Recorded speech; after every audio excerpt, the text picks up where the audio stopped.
going on, guys? Welcome to another edition of 4th and 25.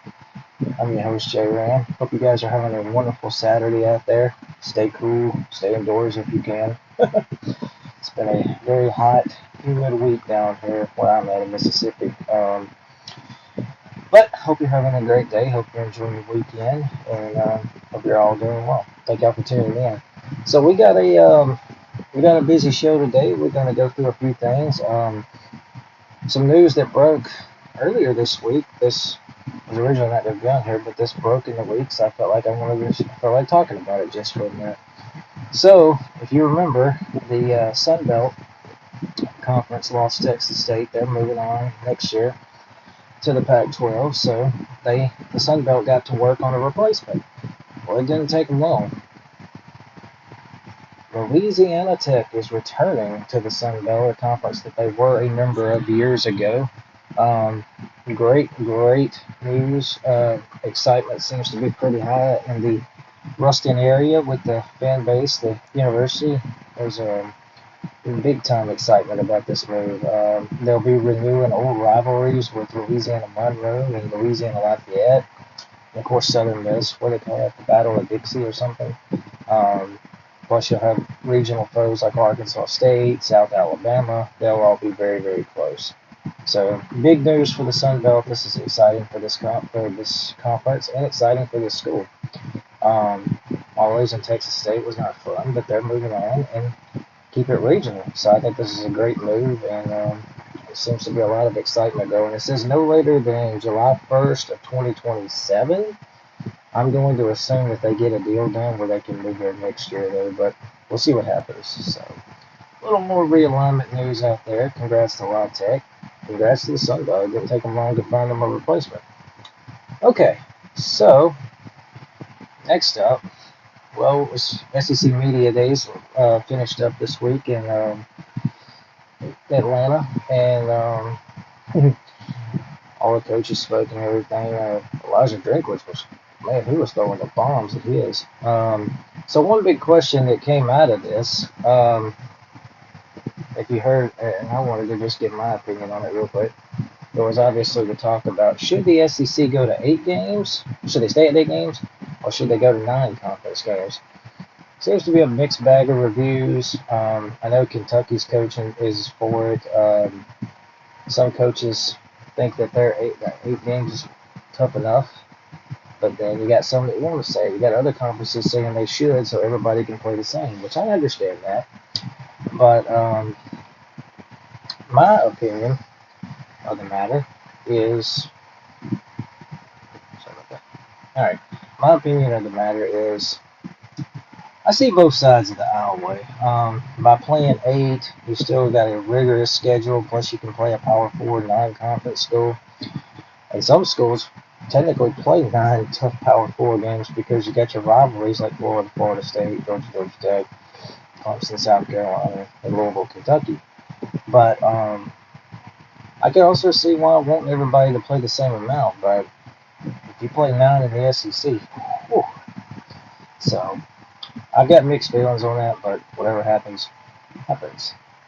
All right, so let's get started on our main topic today, shall we?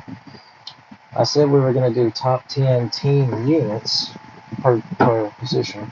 We did players last week, so this week we're going to do our team rankings. We'll start with special teams and work our way up. Alright, so let me find my list. There it is. Okay.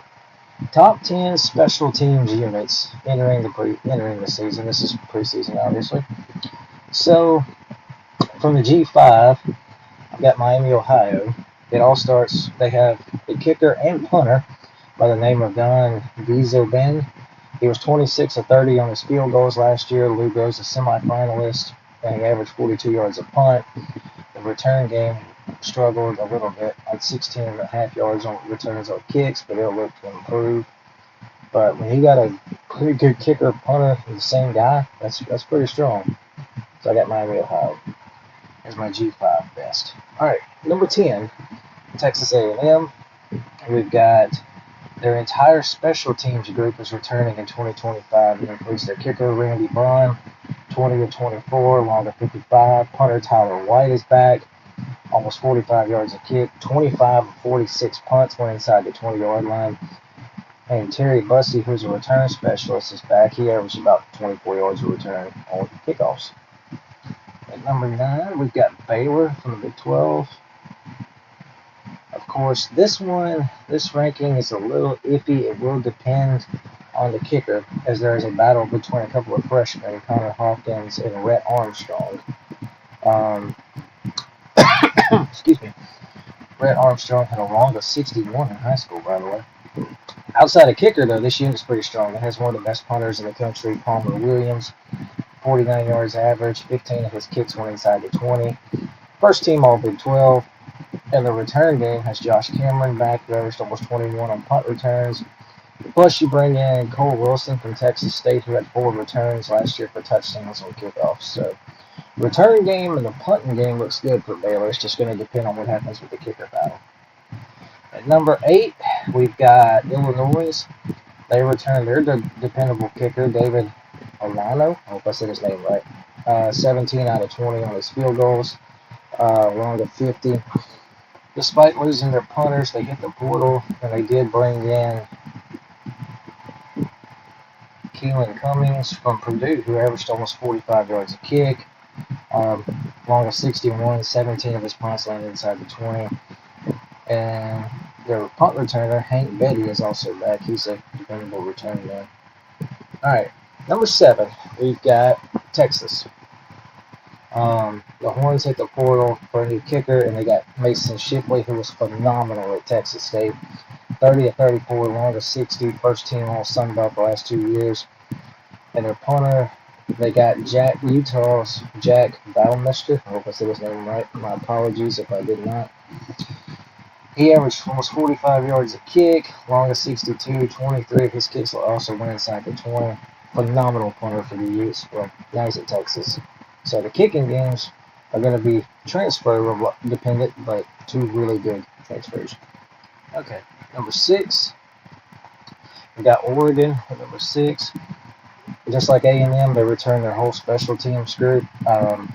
Kicker Atticus Sappington is back, 14 of 16 on field goals. The punter Ross James is back. He averaged 45.5 a kick, 7 1 inside the 20. Their returner Noah Washington is also back. He averaged almost 30 yards in return on kicks. They also added from the portal James Ferguson Reynolds. He comes over from Boise State. He averaged 45 yards a kick, long of 71 his last 3 years. So Boise State's got their backup punter and their starting punter. Oregon has set it punter pretty well. Number 5, we got Michigan. I'm going to show my list one more time. This is special teams. Number 5, we got Michigan. They return, in my opinion, the best kicker in the country, Dominic Zabata. 21 of 22 on field goals, 7 of 7 from 50 plus. That's strong. Long of 56. They got their returning backs, Samaj Morgan on punts, Jordan Marshall on kickoffs. After limited action last year, Hudson Hollenbeck becomes the new punter. Number 4, we've got Vanderbilt. Vandy checking in at number 4. The Doors should have strong special teams again. They have their kicker Brock Taylor back, 18 of 21 on field goals, long of 57. They had punter Nick Harbour. I'm sorry if I butchered these names.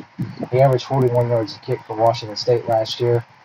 And defensive back Martell Height looks to be handling returns from what I have gathered. But Vanderbilt should be strong on special teams. Number 3, we got BYU checking in at number 3 on my list. They are strong here with their returning kicker Will Ferrin, 24 of 27 on field goals. Made all his extra points, 41. Reliable punter Sam Vanderhaar is back, 42.8 yard average, 14 of his 33 kicks went inside the 20 last season. And the return game should be strong as Parker Kingston is back. He ran 2 punts back for touchdowns. Number 2, in our top SEC top SEC special teams group, that goes to Georgia. The Dogs return their duo of kicker Peyton Woodring, 21 of 23 on field goals, long of 55. And punter Brett Thorson averaged almost 48 yards a kick. 22 of his 42 landed inside the 20. And in the return game, USC transfer Zachariah Branch gives him a potential weapon in the return game. He was exceptional at USC, and now he gets to show his talents at Georgia. And number 1, Iowa, the Iowa Hawkeyes. Iowa, strong on special teams? That's normal. Everyone in this unit is also back with their kicker, Drew Stevens, 40 of 40 extra points, 20 of 23 field goals, long of 54. Punter, Rise Dakin returns, 44-yard average, 29 kicks when inside the 20. And the return man of Caden Wetjen, I hope I said that name right, Wetjen, 28-yard average on kicks, 13-yard punt return average, and had a touchdown both ways. So here's my list for you one more time before we move on. Special teams groups. My G5 best is Miami, Ohio. Top 10, we got Ann at 10, Baylor at 9, Illinois checking in at 8, Texas at 7, I got Oregon at 6, Michigan 5, Vanderbilt checks at 4, BYU 3, Georgia 2, and Iowa is my number 1 special teams. Alright, so let's move on to our defensive backs. There we are. Alright, the defensive back rooms. Starting with the G5, we got Toledo as my G5 best. Seems like Toledo always loses a good DB or two to the NFL. Strong safety Max and Cook is their latest loss, but they still remain strong. 3 starters back, including Avery Smith, who was all MAC last season. Jaden Dotton is also back. He had 85 tackles the last 2 years for the Rockets. And then they've got Nazir Bowers, 10 starts, 44 tackles, 5 pass breakups, and 2 picks last season. Okay. Number 10 is Illinois. I have Illinois as the number 10 secondary. They returned their entire secondary also. Coach Brett Bielema thinks this is full of NFL talent. They're anchored by cornerback Torrey Cox, 4 pass breakups, 3 picks, 26 tackles last year. Caleb Patterson, 31 tackles, couple of breakups, couple of tackles for loss. And at safety, you've got Matthew Bailey, 94 tackles, 7 pass breakups, a pick. Miles Scott, 55 tackles, 4 pass breakups, couple of picks. And they have some backups with experience that are also ready to go. Moving up to number 9, I've got Auburn. 7 DBs with starting experience. This should be a good unit. Cornerbacks Jay Crawford, 15 tackles, 7 pass breakups, a pick. Kayan Lee, 32 tackles, 7 pass breakups, 2 picks. They bring in Miami, Ohio transfer Rayan Strader, 110 tackles, 29 pass breakups, 3 picks his last 2 years with the Redhawks. They have safeties Caleb Harris, who has 48 tackles. Sylvester Smith, 6 starts, 29 pass breakups. Also from Georgia Tech, they pick up transfer Tay Seymour, who has 7 starts in his career with 46 tackles. All right, moving up to number 8, we've got Georgia. They did suffer some losses here, but are still in really good shape. They return, of course, Bailey Everett, 58 tackles, 3 pass breakups, 3 picks. Daniel Harris, 22 tackles, couple of pass breakups. Corey Thomas, he had 3 starts last year. KJ Bolden had 2 starts, 59 tackles. They also get the portal. They hit the portal. They hit the portal pretty strong at this area also. They bring in Jaden Harris from Miami, who had 15 starts, 47 tackles, 4 tackles for loss the last couple of years when he was with the Hurricanes. They had Adrian Maddox from UAB, who had 10 starts last year, 44 tackles, 7 pass breakups. And then you bring in Zion Branch from USC, who in the last 2 years with the Trojans, 41 tackles, 3 pass breakups. Okay. Number 7, we've got Ohio State. The Buckeyes secondary, of course, is their leader. All-American Caleb Downs is back at safety, 82 tackles, 7 tackles for loss, 6 pass breakups, and 2 interceptions. And while the rest is less experienced, there's still talent. DBs, Davis and Igbenson, sorry if I butchered his name, 16 starts, 45 tackles, 11 pass deflected. And they also have Jermaine Matthews, has 16 games experience, 22 tackles. Strong safety Malik Hartford, 18 tackles and a pick. So while they did suffer some losses here behind Caleb Downs, they still, look, it's Ohio State. They load up. They get the best. So they'll be fine. Number 6, we got Texas. 3 starters returned to the Horned secondary in the form of Jalen Julebu, 58 tackles, 4.5 tackles for loss, 3 pass breakups. Malik Muhammad, 36 tackles, 8 pass breakups. And definitely the leader of the Longhorns secondary, potential All-American free safety Michael Tefe, 78 tackles, 3.5 tackles for loss, 10 pass breakups, 2 interceptions. You also got Derek Williams, Ryan Niblick, Kobe Black, and Warren Robertson, who are all backups that have some reps and are ready for bigger roles. At number 5, we got Penn State secondary. This group returns 2 starters.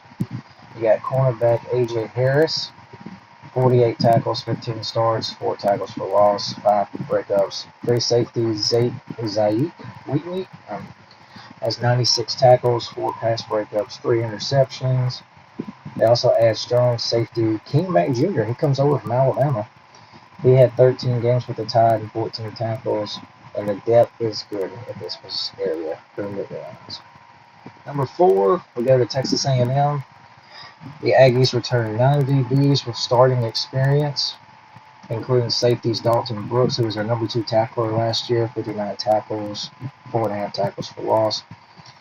Bryce Anderson is back, 24 tackles, 2 pass breakups. Marcus Ratcliffe, 48 tackles, 3.5 tackles for loss. He had 3 interceptions. And then at cornerback, you bring Will Lee. He's in 45 tackles, 10 pass breakups, 2 interceptions. Des Riggs, 20 tackles, couple of breakups. Also, Julian Humphrey transfers in from Georgia, where he had 10 starts and 21 tackles for Georgia the last couple of years. Hey, Andrew. What's going on, brother? All right, number 3. We go to Clemson.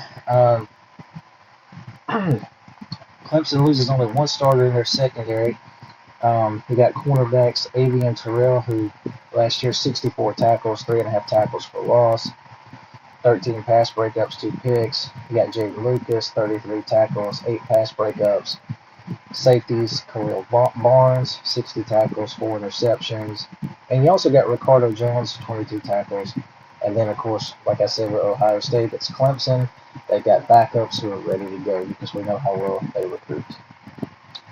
Number 2, secondary, Alabama. I got Bama at 2. 4 players with 6+ starts that highlight this group. We got free safety Keon Sabb, 39 tackles, 4 pass breakups, 2 interceptions. Strong safety Bray Hubbard, 57 tackles, 3 interceptions. Cornerback Xavier Brown has 18 tackles, 2 breakups, 2 for loss, and he also has 3 picks in his career. Got cornerback Damani Jackson, 52 tackles, 7 pass breakups, and 2 interceptions. And then in the portal, Alabama added Cam Calhoun from Utah, who had 21 tackles, 9 pass breakups, and an interception last year for the Utes.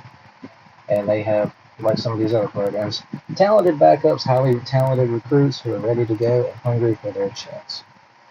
All right, and then finally, my number 1 secondary in the preseason, Notre Dame. They did lose All-American Xavier Watts.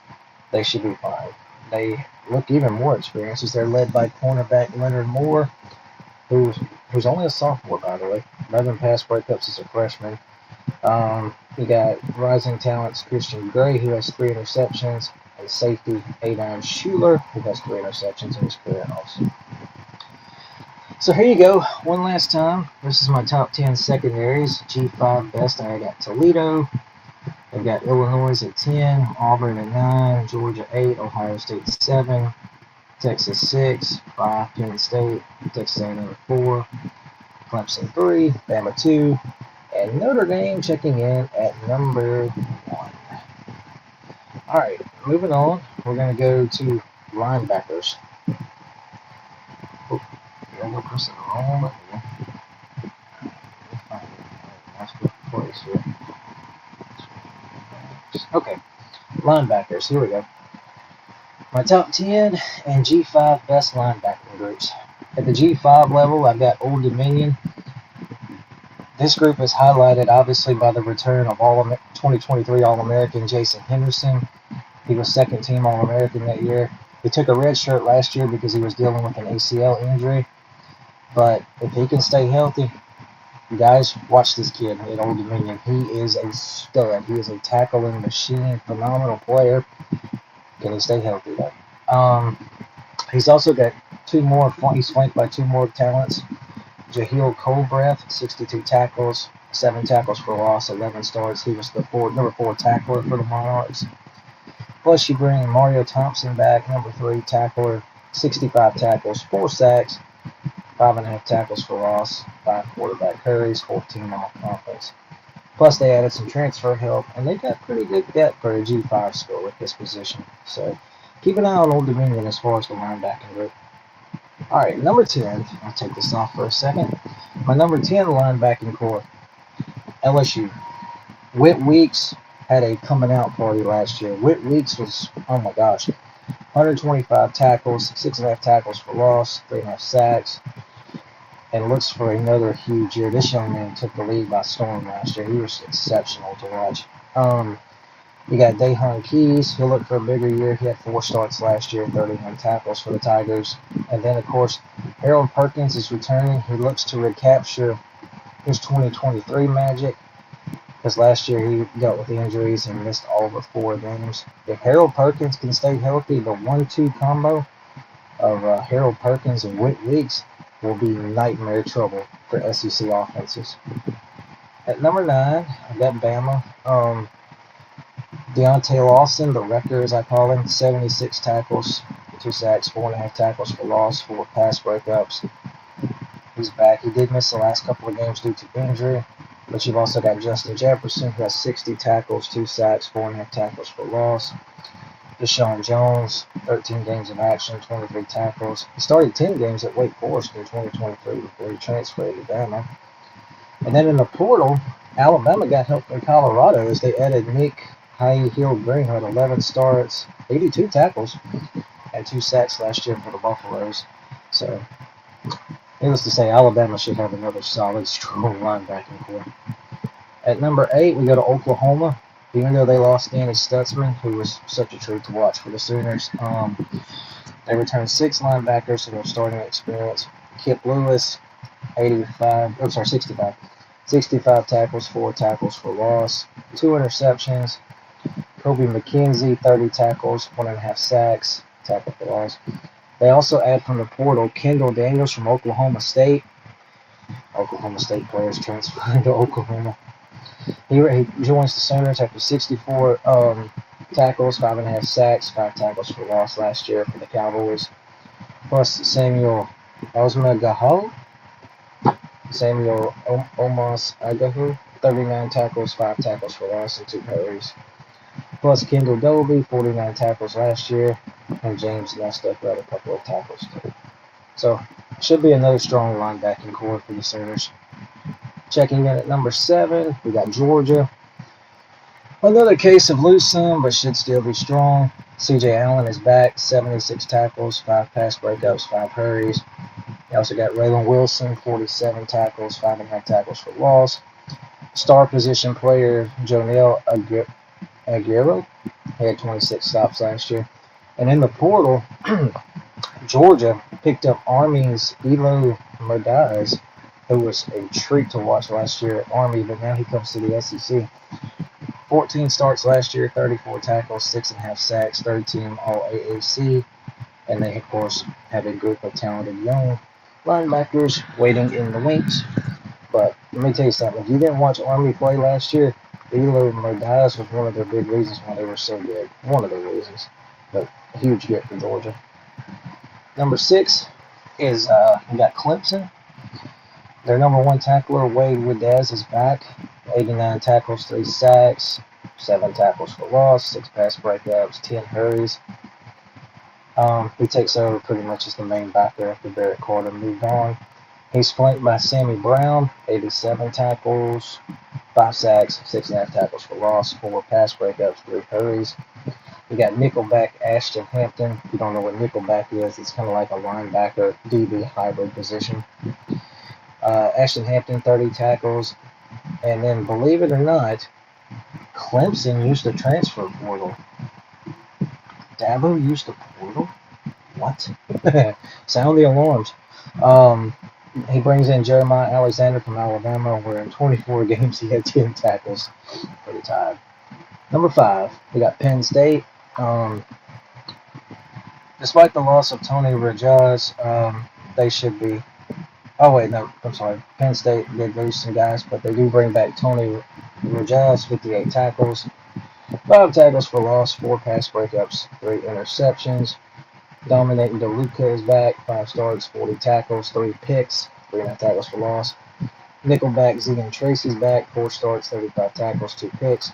And in the portal, Penn State picked up a huge get as they got North Carolina linebacker Amir Campbell, who had 90 tackles, 7.5 tackles for loss from his time in Chapel Hill. So, should be another strong linebacking core for Penn State. Number 4, this one might be a little surprising, but the front of this group is really strong. Number 4 is Pittsburgh Pitt. Depth is a concern, but the top 3 are back, and that should be as good as any trio in the country. Rasheem Biles, 82 tackles, 6 sacks, 9 tackles for loss, 10 passes defended. You got Kyle Lewis back, who in 13 starts, 101 tackles, 7 sacks, 8.5 tackles for loss. And then you got lesser known Braylon Lovelace Jr., who has 53 tackles, 4 sacks, and 6 tackles for loss. So Pitt's going to have a pretty good linebacking core, as long as the injury bug doesn't hit them. At number 3, this is what Michigan's linebacking group is. I've got Michigan at 3. The entire unit returns in Ann Arbor with Ernest Hausman, 89 tackles, 2 sacks, 5 tackles for loss, 1 interception. Jayshon Barham, 66 tackles, 29 tackles for loss, 5 hurries. Experienced backups, you got Jaden Hood and Jimmy Rolder. Plus, from the portal, Michigan gets Arkansas transfer TJ Metcalf, 57 tackles, 7 pass breakups, and 3 picks last year for the Hogs. He'll anchor the nickelback linebacker position. At number 2, we've got Notre Dame's linebacking core. Despite losing 2 starters, they bring back their number 3 tackler, Derek Bowen, 78 tackles last year. You got your number 5 tackler, Jaden Osbury, 58 tackles, 6.5 tackles for loss. Number 6 tackler, Jalen Sneed, 51 tackles, 2.5 sacks. They had Alabama's Devonta Smith, who had 11 starts, 30 tackles, and 5 pass breakups last year for the Tide. He comes to Notre Dame. And they have numerous backups with experience, making this a very deep unit. And then finally, number 1, I'm going to put this up here one more time. Alright. My number 1 linebacking core is the Texas Longhorns, led by maybe the best one in the country in Anthony Hill. This man, 113 tackles, 8 sacks, 8.5 tackles for loss last year. Very strong unit that includes Leona LaFou, 63 tackles, 2 sacks, 3 tackles for loss. Jelani McDonald, who had 33 tackles. They also bring in Brad Spence from Arkansas in the transfer portal, who in 2 years in Fayetteville had 70 tackles, 7.5 tackles for loss. Ty Anthony Smith also comes in with 16 tackles. And like some of the other teams, the depth is there, and with young talent who is ready to go. Alright, so that's a wrap on the linebacking core. So we're going to move on to defensive line. There we go. Defensive line. Alright, so my best of the G5 as far as the defensive line goes, I've got Tulane as the best of the G5. They did suffer a couple losses, including some all-conference additions, but they did hit the portal by bringing in some help. They picked up a Texas Tech player, Trevon McAlpine, who's solid. From Appalachian State, they bring in Santana Hopper, who had 5 sacks last year for the Mountaineers. Derek Shepard comes in from UAB, where he had 34 tackles.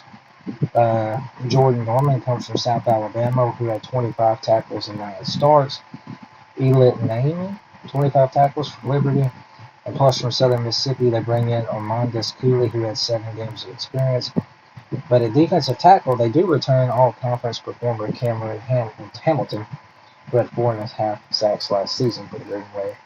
So a lot of this position will, of course, depend on these transfers, but looks like a very promising group for the Green Bay. All right, number 10, Miami.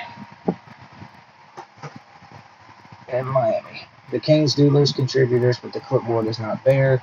Defensive end Ruben Bain is back. He had 23 tackles, 3.5 sacks last year. From the portal, they added David Blay from Louisiana Tech, who was all conference last year with 6.5 sacks, 30 tackles. Defensive tackle Justin Scott, 12 games appeared. They've also got defensive end Akeem Mesidor, who has 32 tackles, 5.5 sacks. And then they got some good depth with this group too, that's ready to hit the field. At number 9, staying in the Sunshine State, number 9 is the Florida Gators. Billy Napier thinks this could be the strength of this football team this season. You got, of course, potential top 10 draft pick Caleb Banks back, 21 tackles, 4.5 sacks, 2.5 tackles for loss, 6 hurries. We've also got Tyreek Sapp, 47 tackles, 7 sacks. Makai Blue, 12 games, 15 tackles. George Gums is back at edge rusher, 35 tackles, 5 sacks. And you got Cameron James, 28 tackles, 2 sacks, 6 hurries, and some good quality backups. Number 8 is Alabama. 4 of the top 5 are back in this group with left tackle.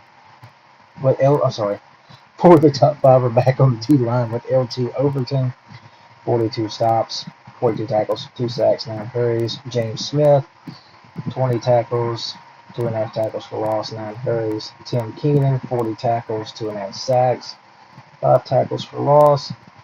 Kilo Russell, 36 tackles, a couple of tackles for loss, 2 hurries. You got veteran backup Ja Marin Latham, 44 games, 11 starts in 2024, 42 tackles, 2.5 sacks, 2.5 tackles for loss the last 5 years in Tuscaloosa. So he's back for his 6th year. And of course, Bama got the depth. They got some backups ready to go. Okay, a little surprising maybe here, but the portal helped them out. My number 7 D-line is Texas Tech. The Red Raiders hit the position group hard in the portal, and boy, did that money pay off, at least in the getting. And we'll see if it pays off in the field this fall.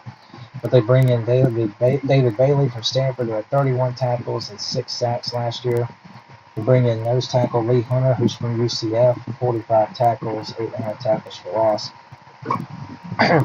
He was all Big 12 last year for UCF. They also bring in Romello Height, who had 2.5 sacks and 34 tackles last year at Georgia Tech. Anthony Holmes comes in from Houston, where he had 12 starts, 40 tackles, and 2 sacks. And then from Northern Illinois, you add All-MAC player Skylar Gill Howard, 51 tackles and 5 sacks last year. With the backups also, Texas Tech has a total of 10 defensive linemen with FBS playing time. So Texas Tech spent that money in the portal in this group. Will it pay off? We shall see.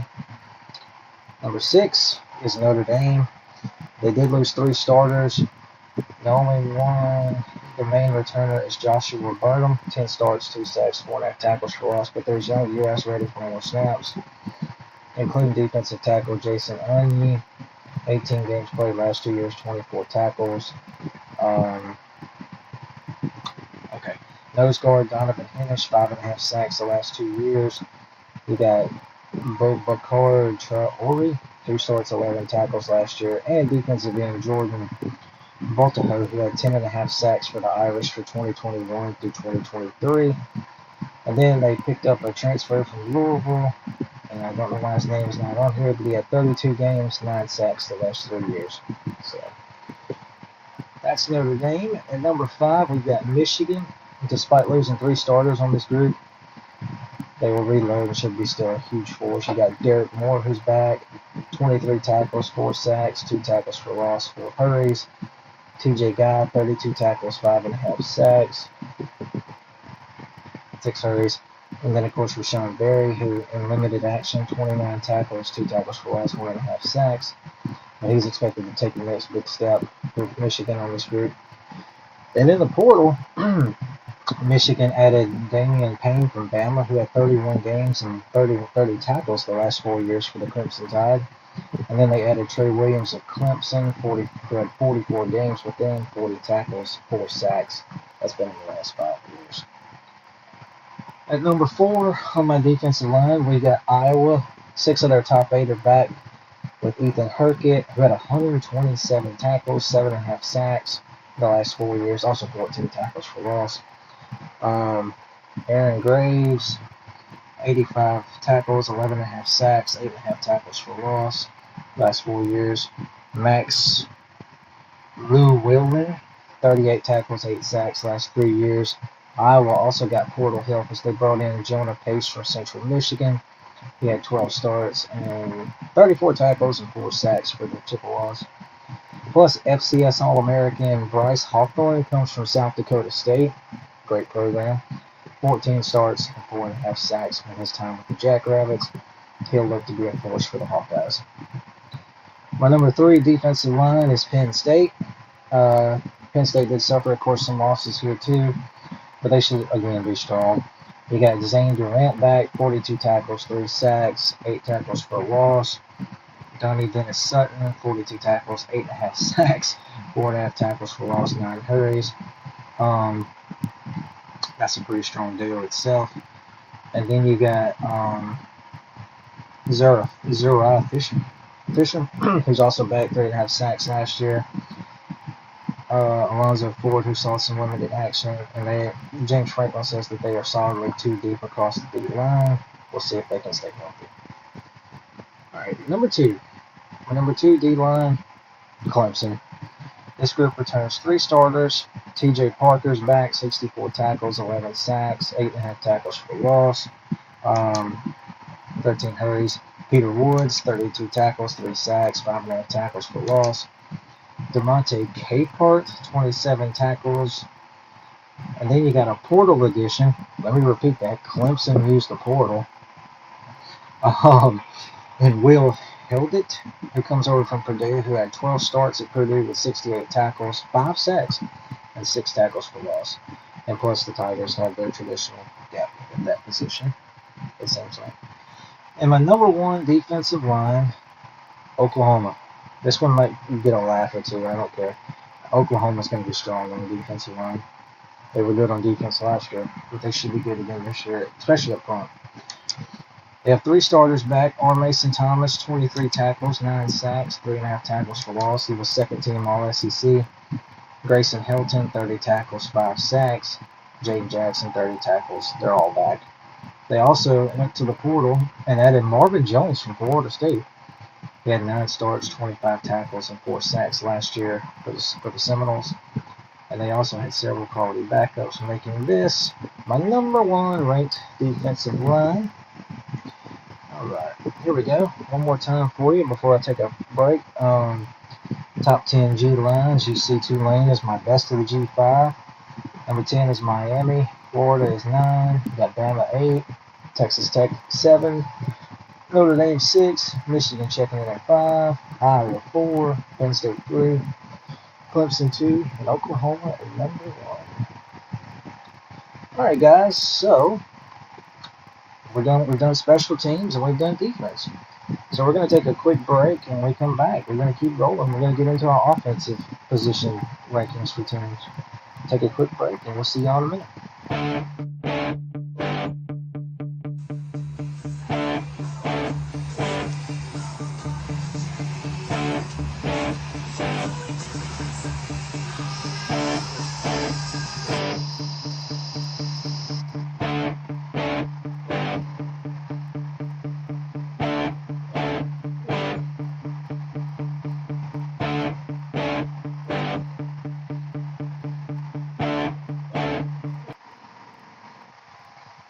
Alright guys, welcome back to 4th and 25. I hope y'all have enjoyed this show so far. We got a little bit more to go.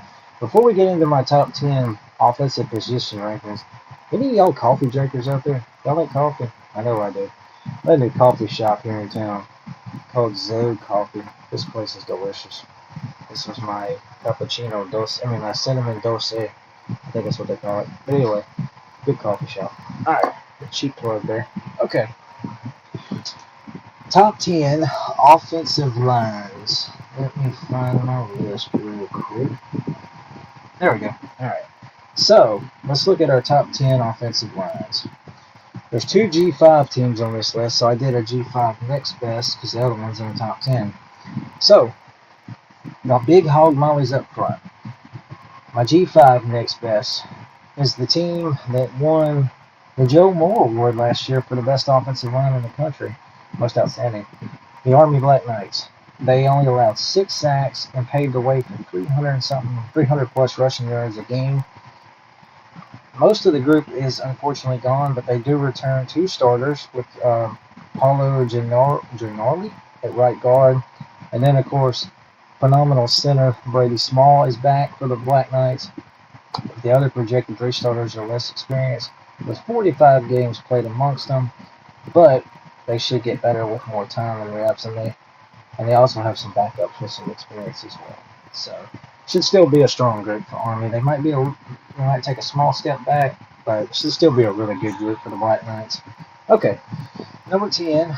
I'll take the list down just for a minute. My number 10 offensive line is my number 1 G5 line, and that's the Boise State Broncos. 99 career starts are back. 6 of them have 7 plus in the season. The group's led by potential All-American future NFL pick Cage Casey at left tackle and his center Mason Randolph. Randolph is returning from injury, but when he's healthy, he's a phenomenal lineman. Other starters back include right guard Roger Kieran, 13 starts, left guard Tyler Kuhn, 8 starts last year, and then you got right tackle Paul Schmidt, who had 12 starts last year too. So plenty of career starts and experience, and Boise State looks to continue the tradition of strong offensive line. For their new running back since Ashton Jennings got him. Alright, number 9. Alabama is my number 9 offensive line. They should once again be really strong, led by first-team All-SEC center Parker Brailsford, who was All-American last year, started all 13 games. You got left tackle Caden Proctor, who had 11 starts. He's an All-SEC stud, future NFL player. You've also got right guard Jaden Roberts, 12 starts. Left guard Gino Van Der Mark, 8 starts in 2023 at Michigan State, and then he started 2 games for Bama last year. And then in the transfer portal, Bama got Texas A&M's Cam Dewberry, who has 8 starts in the last 3 years at College Station, so he brings some experience to Tuscaloosa. Number 8 on the offensive line is Miami.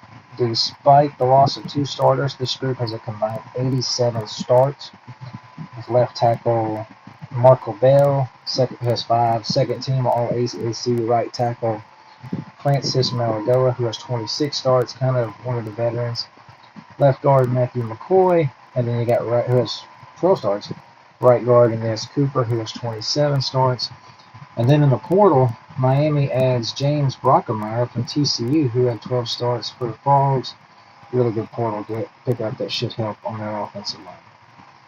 At number 7, a school that's always known for good offensive lines. Number 7 is Iowa. 3 starters are back, led by potential All-American center Logan Jones, 38 starts the last 4 years. Left guard Boo Stevens, 27 starts. Right tackle Jennings Dunker has 27 starts. All in all, a total of 85 starts returned for this group, and it should be another normal top-notch unit for Kirk Ferentz and the Hawkeyes. I'm sorry if this pin thing's annoying, but number 6, Utah. I've got Utah's O-line at number 6. They'll have a Joe Moore Award contending one with potential All-American Spencer Fano back at right tackle. 24 starts the last 2 years. And by the way, they lose 0 starters. Center Jaron Kump is back, 29 starts in 47 games the last 5 years. Right guard Michael Mokofisi, 7 starts last year, but he's returning from injury. Left tackle Caleb Lomu, 12 starts. Left guard Tanoi Tagai, 10 starts last year. It gives Utah a total of 82 starts returning, plus they got some backups as well. Okay, my number 5 offensive line is Notre Dame. They do lose 3 starters, but they have 54 starts amongst the returners. Left guard Billy Schroth, 12 starts, 4-team All-American last year. Left tackle Anthony Knapp, 12 starts. Also, center Ashton Craig is back from injury. Right tackle Emil Wagner is back, who started all 16 games last year. Still should be a top-notch group, I think, for Notre Dame to overcome the personnel losses. My number 4 offensive line is the Florida Gators. They are set here. 4 returning starters, 98 starts amongst the group. All SEC center Jake Slaughter, maybe the best center in the country. You got left tackle Austin Barber. You got guards Damian George, Kanaji Harris, right tackle Bryce Lovett, making this a very strong and a deep group. But Florida should be straight good on the offensive line again, looking for 2025. My number 3 offensive line is Clemson. They lose 2 starters but return 10 offensive linemen with playing experience, led by all ACC right tackle Blake Miller, 27 starts. Center Ryan Lynchcomb, who started 14 games last year. Right guard Walker Parks, who started all 14 also. Left guard Colin Sadler, he returns from injury. Left tackle Tristan Lehigh, 12 starts last year. And plus backups with reps and quality experience. My number 2 offensive line is Texas A&M. This might be a little surprise, I don't know, but this is my number 2 group. 7 of their top 8 are back. 156 games of experience amongst the group. You have tackles Demetrius Crownover, 15 starts. Trey Zunn, 37 starts. Guards and Margie Reed-Adams, 37 starts in 25 games at Kansas. He had 37 starts in his career. 25 of them was when he was at Kansas, and now he's got 12 at A&M under him. You got Chase Basantes at guard, 22 starts. Plus you got center Mark Manabelli back, he has 14 starts. So plenty of returning experience for A&M for what should be a strong offensive line. And if they don't get hit with the injury bug, should be a really good rushing attack. My number 1 offensive line is Penn State. 4 starters are back. That's 83 career starts. 3 more with starting experience. Center Nick Dawkins is back. He's played all 26 games last 2 years. Started all 16 games last year for the Nittany Lions. Tackles Nolan Roshi, 6 starts. Drew Shelton has 22 starts in 3 years. You got guards Anthony Donko, who had 10 starts last year. And then, of course, Samoan Alova Vega Mooney. I'm sorry if I butcher these folks' name. Had 16 starts. He started all 16 games last year and was all Big Ten. So that gives me Penn State the number 1 offensive line on my little rankings. And then we'll go some more comments. I apologize. Okay, sorry about that. Couldn't find my stuff. I found my list and I lost it because I'm an idiot. There it is. Okay, so one more time, here's my top 10 offensive lines and my G5 next best. I got Army as the G5 next best. Boise State checks in at 10. Alabama 9. Miami 8. Iowa 7. Utah 6. Notre Dame is 5. Florida 4. Clemson at 3. Texas A&M at 2. And then Penn State at number 1. Alright guys, so our next group, we're going to go to the pass catchers. We're going to look at our top wide receiver rooms. If I can find it. Alright, here we go. Wide receiver rooms. Wide receiver tight end rooms. So, starting with the G5 best, I give that early nod to the UTSA Roadrunners. You want experience? 8 of the top 9 are back in this group. They have Willie McCoy back, 536 yards, 4 touchdowns. You've got tight end Houston Thomas back, who had 470 and 3 scores. Devin McClellan is back, 424, 5 touchdowns. And plus, our number 2 tight end that's really good, Patrick Overmeyer, who had 283 and 3 scores. Giving quarterback Owen McCown a very, very strong group of pass catchers to get the football to. Alright, number 10. My number 10 receiving room. That belongs to the Oregon Ducks. Now, this unit would have been higher, but as y'all know, Evan Stewart was lost, I think, in the spring due to injury, and he's going to be out for the year. There are other weapons, though. Malik Benson transfers in from Florida State. He had 311 yards last year. We got Justice Lowe, 203 yards and 5 starts. Gary Bryant is back. He has 448 yards receiving the last 2 years. And you got a very talented freshman in Decorian Moore ready to prove himself.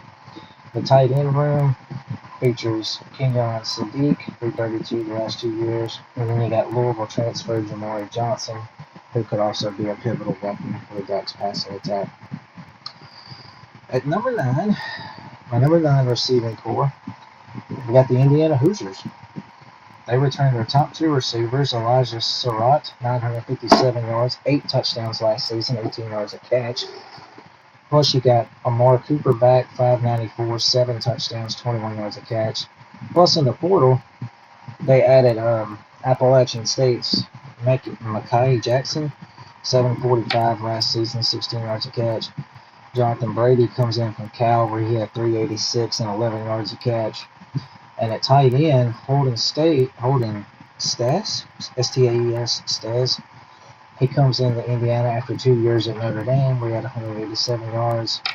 And last year at Tennessee, he had 132 yards. So this is his third school. And then Riley Nowakowski comes in after 2 years at Wisconsin, where he had 131 yards. So Indiana has a new quarterback. He's got some weapons to get the ball to.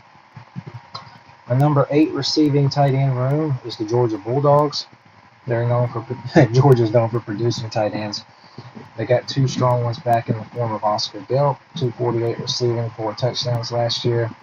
Also, Lawson Lukey comes in. He averaged 14.5 yards a catch, 348, 3 touchdowns. That will, of course, be a tough 1-2 group. And then at receiver, Georgia hit the portal and added Noah Thomas from Texas A&M, where he was the Aggies' leading receiver last year at 948. They also bring in Zachariah Branch from USC, had 823 yards. And then plus, you got Kobe Young, London Humphreys, and a couple of other quality backups ready for Gunnar Stockton to throw them the football. Number 7 receiving room is Texas Tech. They have the combination of 2 of their top 3 back. Coy Eakin, 652, 7 touchdowns, 13-yard catch. Caleb Douglas also back, 877, 6 touchdowns, 14.6 yards a catch. And then in the portal, the Red Raiders added Reggie Virgil from Miami, Ohio, who had 800-plus yards, second team All-MAC last year. Tight end Terrence Carter comes over from Louisiana Lafayette, where he had 600-plus yards, all Sun Belt Conference performer. This group should produce really well. They did lose 4 of their top 6 and their top 2 tight ends. But like I just said, they hit the portal really strong. And like we said on the defensive line with them, they spend the money. We'll see how it pays off. At number 6, I've got Texas. Their top 3 do move on, but the clipboard is not there. Ryan Wingo is back, 472, 16 yards a catch. DeAndre Moore, 456 yards, 11 yards a catch, 7 touchdowns. The tight end room, they use the portal to build it back up as they bring in Jack Andrews from Cal, where he had over 1,000 yards in his last 2 years with the Golden Bears. They also bring in Stanford receiver Emmett Mosley, who had 525 yards last year. And then the room has got some highly talented recruits who are waiting in the wings to show their potential. Number 5. Maybe a little surprising, but they're going to be really strong with this group. It's just how does the new quarterback do? But at number 5, I've got Auburn. Jackson Arnold will have the weapons to get the ball to. We got Cam Coleman, 598, 16 yards a catch, 8 touchdowns last season. Malcolm Simmons, 451, 3 touchdowns. A big transfer portal get in Eric Singleton from Georgia Tech, where in the last 2 years he had over 1,400 yards receiving. Plus you bring in Horatio Fields from Wake Forest, 463 yards last year. And then the tight end room is led by Brandon Frazier, who has 3 starts. Tight end room a little iffy for Auburn, but it's young. We'll see how it does as the season gets going. Number 4, receiving room. This is Alabama. Their top 2 receivers are back with the young stud Ryan Williams, who just signed an NIL deal with Nike, by the way. He is back, 865, 8 touchdowns, 18 yards a catch. You got Jeremy Bernard back, 794, 16 yards a catch, 2 touchdowns. Tight end Josh Kilvas is back, 218, 13 yards a catch. He becomes the number 1 tight end after Bama's top 2 from last season are gone. Also in the portal, Bama added Isaiah Horton from Miami, where he had 784 the last 2 years. So this is a very experienced and strong Alabama receiver room. Question is who's throwing the ball? Is it Ty Simpson? My number 3 receiving room is LSU. I got LSU checking in at 3rd. The weapons are here for the Tigers for Garrett Newsom. Aaron Anderson is back, 884, 14.5 yards a catch, 5 touchdowns. Plus, returning Chris Hilton, he's back from injury. He had 884. I'm sorry, 243 and 3 touchdowns before his injury. Aaron Anderson, 884, 5 touchdowns. Sorry, guys. Plus, in the portal, LSU added Nico Anderson from Oklahoma. He had 798 yards his last 2 years with the Sooners. Barian Brown also comes in from Kentucky. 1,483 yards the last 3 years with the Cats. He was very underutilized last season. Not sure what was going on there. Kentucky had him a great weapon. He just didn't work. He needed a new home, I guess. And then at tight end, LSU added Boyer Sharp from Oklahoma. He had 324 last season. So that's LSU at 3. My number 2 receiving room, Clemson. Outside of the number 1 team, we'll get to in a minute. Clemson returns Antonio Williams, 904 yards, 11 touchdowns, 12 yards a catch. Brian Lesko Jr. is back, 708 yards, 5 touchdowns, 17 yards a catch. TJ Moore returns, 5 touchdowns, 651, 14.5 a catch. And then at transfer, they also picked up a transfer from Southeast Missouri. I don't know why I don't have his name on here, but he had 934 last season. Alright, and finally, my number 1 receiving room. This is probably a no-brainer. Probably simple to figure out, but my number 1 receiving room is the current wide receiver U, and that's Ohio State. Jeremiah Smith, incredible. May I say more? Incredible last year for the Buckeyes. 1,300 plus, 15 touchdowns, 17 yards a catch, and he's only a sophomore. Also, Cornell Tate is back, 733, 4 touchdowns, 14 yards a catch. Brandon Ennis Jr. is looking for chances to get the ball. Also, at tight end, they added Max Clare from Purdue, who had 881 the last 2 years. And, of course, like I say, Ohio State is known as wide receiver U. They've recruited the position well. They bring in great talent. So there is quality depth and youngsters ready to go. All right, so that is a wrap on receiving rooms. There it is. Okay. So one more time, my best G5 receiving group is UTSA. My top 10, Oregon is 10, Indiana 9, Georgia's 8. We got Texas Tech at 7, Texas at 6, Auburn at 5, Alabama at 4, LSU's 3, Clemson at 2, and of course Ohio State is my number 1 group. All right, let's go to the backfield and the running back groups. All right, so G5 best running back room, I'm going to give that to Air Force to start the season. The tailback fullback group at Air Force is always full of capable backs. 4 of their top 5 rushers are back with Dylan Carson, 600 yards, 5 touchdowns, 4 yards a carry. Owen Allen is back, 335, 2 scores, 4 yards a carry. Cade Frew, 260, 5.8 yards a carry. Then you got Cade Harris back, who's a running back receiver, 279, 4 touchdowns. He averaged 5.8 yards per carry for the Falcons. All right, now number 10 is going to be, make sure I get that. Yeah, number 10. Number 10 is the Georgia Bulldogs. They have a deep running back room.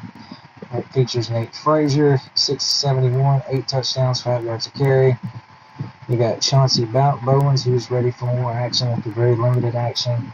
Also in the portal, Illinois transfer Josh McCray comes to Georgia. 1,370 yards his last 4 years in Champaign, North Carolina. And you've also got Dwight Phillips, who's ready to contribute. My number 9 running back room, we got Texas A&M. If this group stays healthy, they'll be higher than this ranking at the end of the season. But if they can stay healthy, this will be as strong as any running back room, I think, in the country. Le'Veon Moss, 765, 10 touchdowns, 6.3 a carry. Amari Daniels, 661, 8 touchdowns, 4.8 yards a carry. Reuben Owens is back. He was injured in August last year. E.J. Smith had one start where he had 207 yards, giving the Aggies a 4-deep running back room as long as they can stay healthy. Watch out for A&M. All right, number 8. Maybe a little bit of a surprise here, but this school is known for producing running backs. My number 8 running back room, we head up to the Big Ten and the Minnesota Golden Gophers. But there's a spot that they always stock under to P.J. Fleck. It's running back. This group will have Darian Taylor, 986, 10 touchdowns last year, 4.8 yards a carry. And in the transfer portal, Minnesota adds A.J. Turner from Marshall, who had 864 and 8.3 yards a carry. And then Cam Davis comes over from Washington, who had over 1,000 yards in the previous few years at Washington. Previous few years combined, so. But nice little 3-headed backfield there for the Gophers. My number 7 running back room is Alabama. Their backfield is full of guys who would start just about anywhere else. You got Jamarian Miller, 668, 7 touchdowns, 4.6 yards a carry. Louisiana Lafayette transfer Dre Washington comes in. He had 1,300 plus the last 3 years.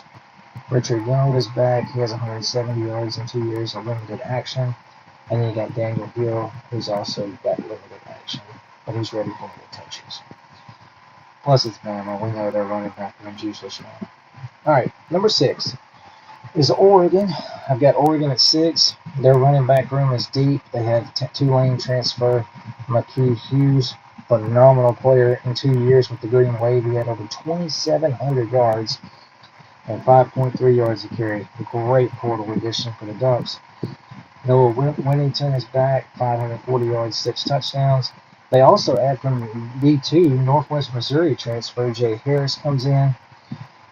He had 1,400 yards last year for Northwest Missouri State. And then Jaden Lamar and Dink Riggs, are quality backups who are ready for their chance.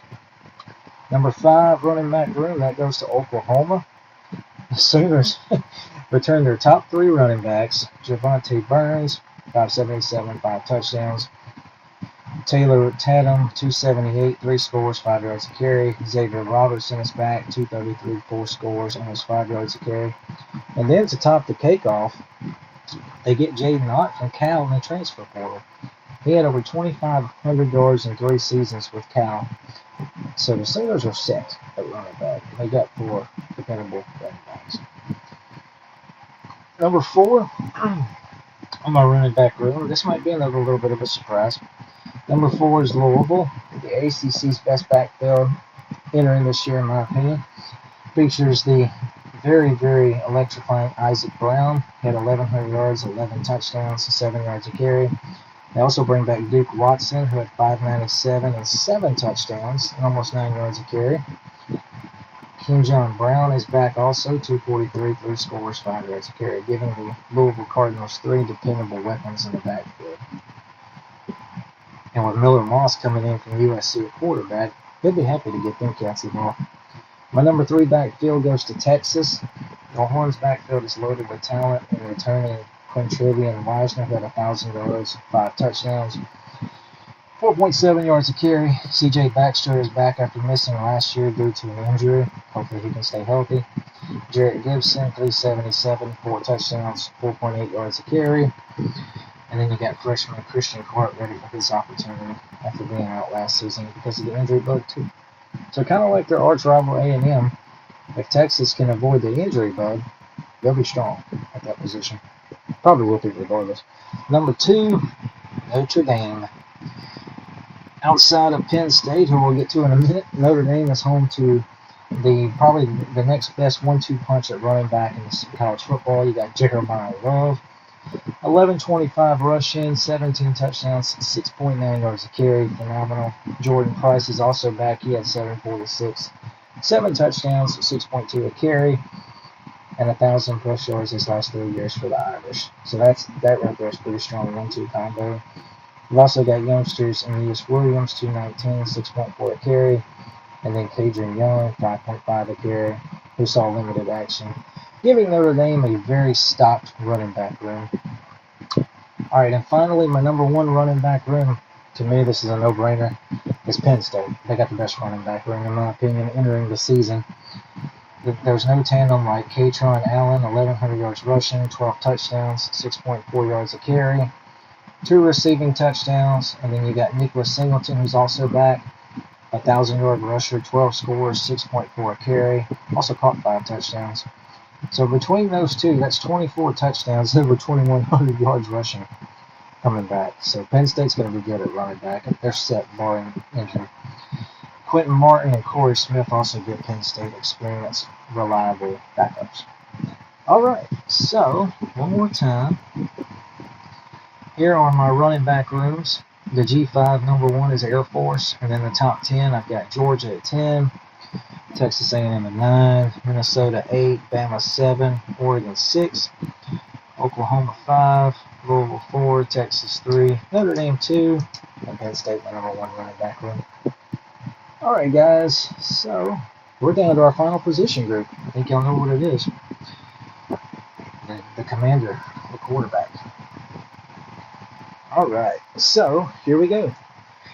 My G5 best quarterback room belongs to the Navy midshipmen. Navy's wing T offense, which if you don't know what the wing T offense is, it's kind of like triple option, spread option, pro style attack, kind of blended into one almost. The wing T offense is really deadly. It features Blake Horvath is back after he gave Navy something that they're not accustomed to, 1,000-yard passers. He threw for 1,353 and 13 touchdowns, plus he run for 1,246 and 17 touchdowns, giving him 30 total touchdowns and over 2,300 yards of offense last year. Dude is a playmaker for Navy. He's a treat to watch in this wing T offense. Behind him is Braxton Woodson, who came in against East Carolina, led 5 scoring drives. He knows the offense. He's a quality backup. And then you got the number 3 quarterback, Jackson Gutierrez, who the coaches at Navy are very high on. So that gives Navy the best G5 QB room, in my opinion, entering the season. All right, let's go to the top 10.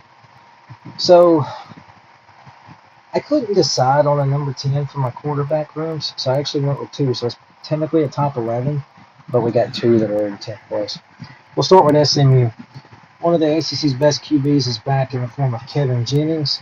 He had 3,000-plus yards, 23 touchdowns, also 5 rushing scores. My only thing about him, he threw 11 interceptions. Can he cut down on the picks?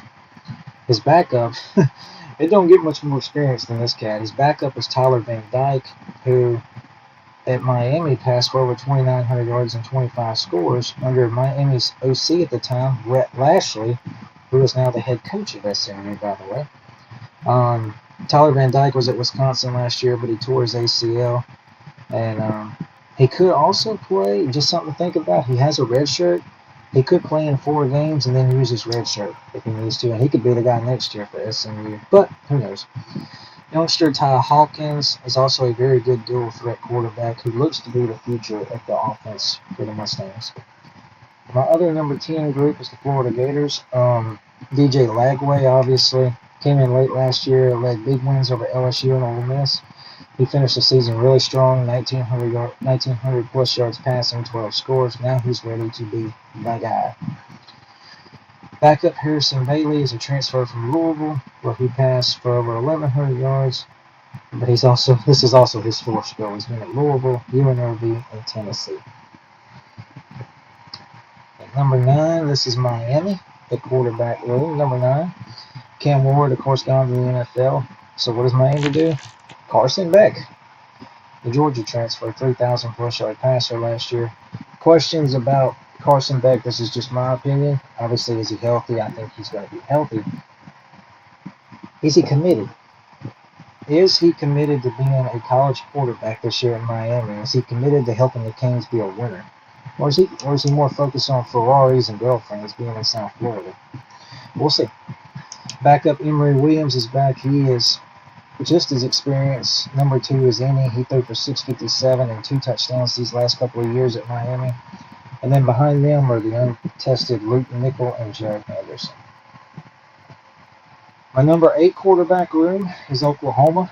This Oklahoma might have had the biggest win in the portal as they snapped up John Mateer from Washington State. This guy put on a clinic last year at Wazoo. He threw for 3,100 yards, 3,100 plus, 29 touchdowns, 64.6 completion percentage. He ran for 826 and 5 touchdowns, so 44 total touchdowns and almost 4,000 yards of offense. His backups are experienced Michael Hopkins, 783 rushing, 3 touchdowns. And then you got Mercer transfer Whit Neubauer, who has 1,300 yards and 12 touchdowns in 5 starts, giving Oklahoma some backups with experience, but a strong new quarterback from the portal. Number 7 is Arizona State. I got their QB room at 7. They have Sam Levitt obviously back, 2885 passing, 61% completion percentage, 24 touchdowns, only 6 picks. He also run for 443 and 5 scores, giving him over 3,200 plus yards of offense and 29 touchdowns. His backup, also another experienced transfer, Jeff Sims from Georgia Tech and Nebraska. He had 25 starts at those schools combined. It gives him experience. Aaron Philo came in towards the end, passing for 565 and a touchdown in extra duty, showing his potential. And then you got third stringer Graham Knowles, who has a huge arm. So keep an eye on Arizona State's what they're saying.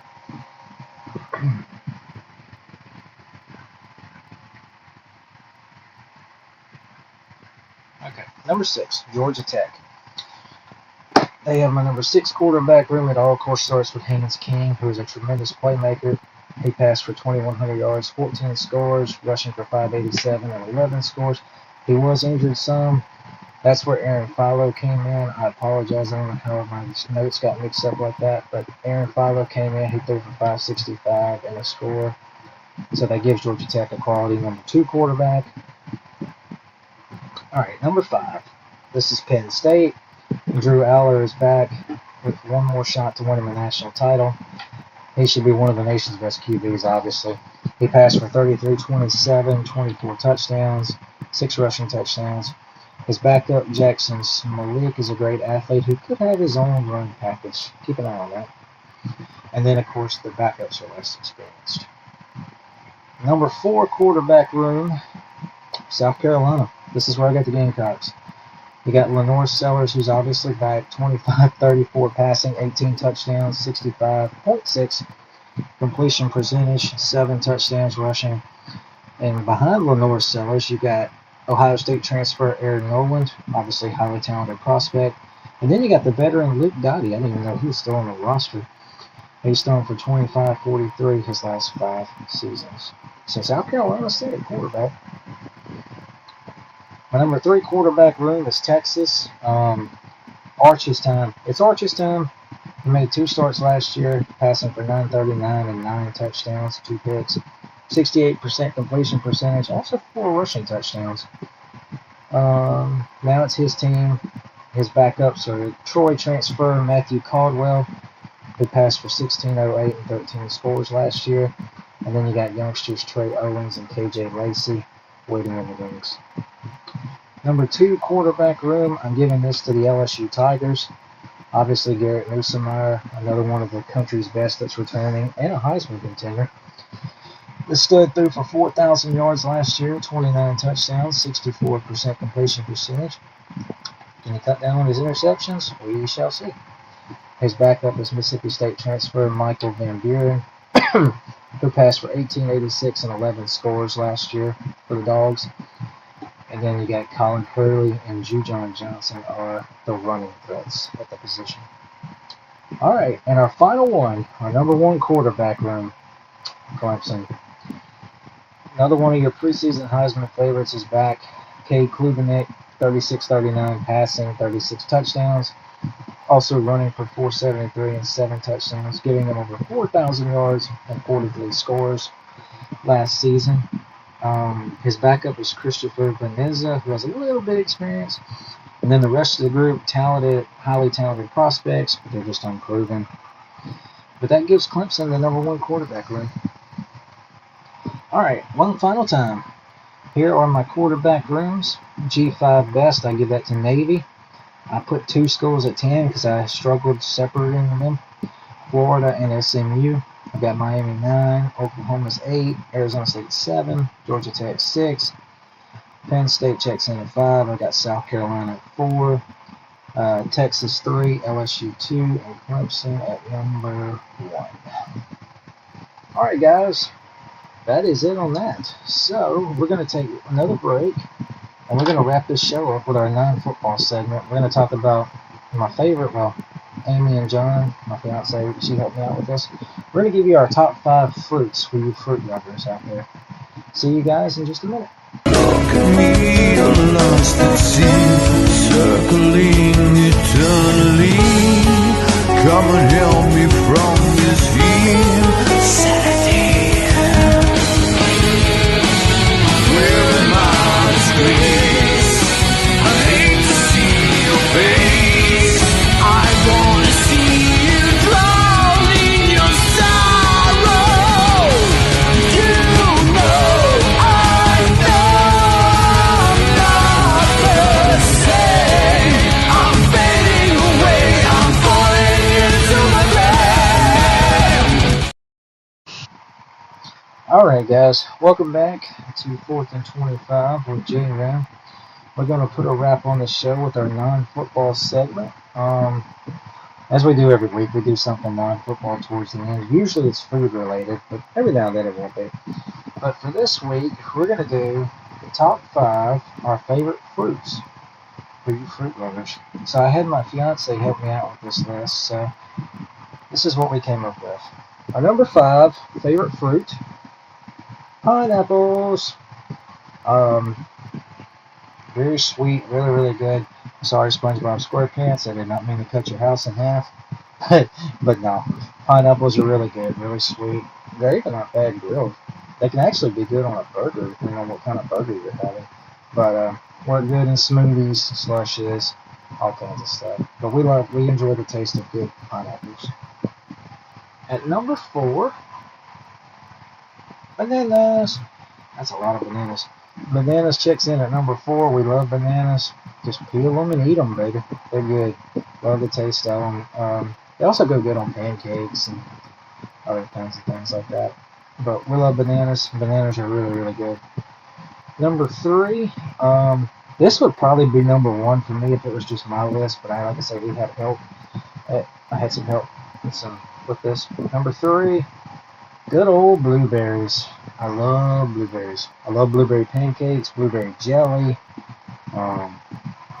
There's so many good things you can do with blueberries. You can just go pick them and eat them, man. Blueberries are so tasty. Love me some blueberries. Okay, number 2.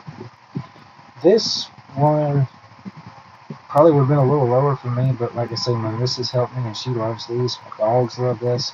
A lot of our family loves this. Number 2. Cantaloupe, if you're a cantaloupe guy. Fresh cantaloupe can be really, really good, though. Very sweet, good taste to it. We've always liked cantaloupe in this house. If you eat cantaloupe in front of my dogs, they'll literally start begging you for some because they love cantaloupe. And then finally, the number 1 fruit by us, strawberries.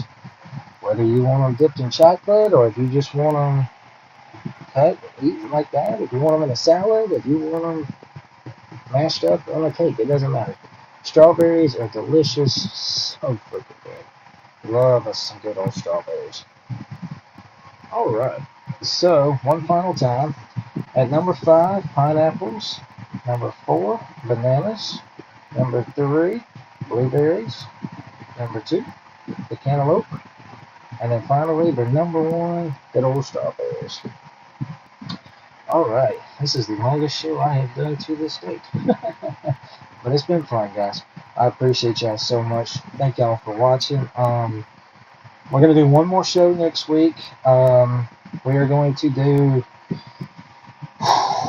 my top 5. We'll do a little NFL show next week. We're going to do top 5 players per position entering the season. Like top 5 quarterbacks, running backs, etc. It's going to be my preseason top 5 for each NFL position. And then if there's any other news or notes or anything that comes out worth discussing, we'll mention that. And then We'll probably do, for our non-football segment, we'll probably do favorite vegetables. Probably do favorite veggies. And then that's going to be it. We're going to take a break. We're going to go dark for a little while. We'll do, like I said, next week will be our final show, and then we're going to go dark until August 20th. It's a Wednesday. I will return that day with my season kickoff preview show, where I will make predictions and we'll rock and roll on to the season by then. So next week will be the final show, and then we'll be back on the 20th of August. All right, guys, thank y'all for tuning in. I hope you enjoyed this. And as always, we're going to close with a little Bible verse. Psalm 119, 114 says, Thou art my hiding place and my shield. I hope in thy word. Thank you guys so much. I appreciate y'all. Have a wonderful Saturday. Take care of yourselves. And God bless y'all.